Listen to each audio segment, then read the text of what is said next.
ఇజ్కియా కూడా రాజే కదా. ఇజ్కియా రాజు ఒక వ్యాధి వచ్చింది కదా, మరి మరణకరమైన రోగం వచ్చిందంట. ఆ దినాలలో మరణకరమైన రోగం వచ్చిందంట ఇజ్కియా.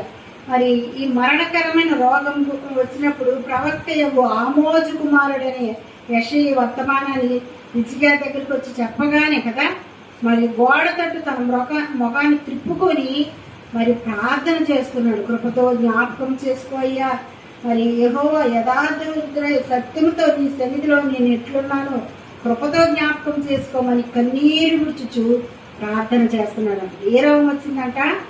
మరణకరమైన రోగం వచ్చిందంట కదా.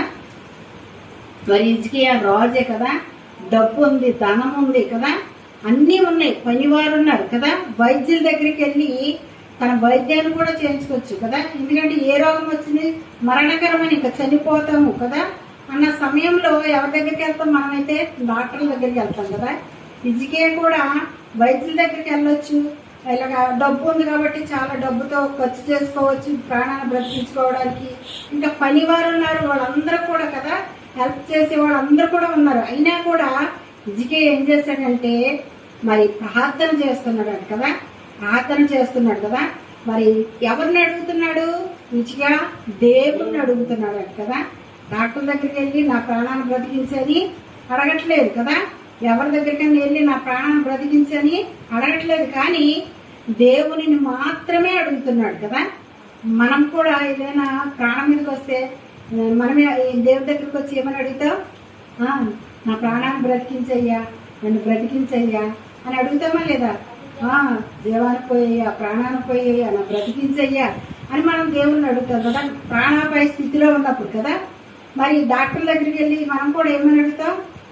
నా ప్రాణాన్ని బ్రతికించయ్యా, నన్ను బ్రతికించు, ఎంత డబ్బైనా ఇస్తామని. చాలా మంది డాక్టర్ దగ్గరికి వెళ్ళి ఏమని అడుగుతారు?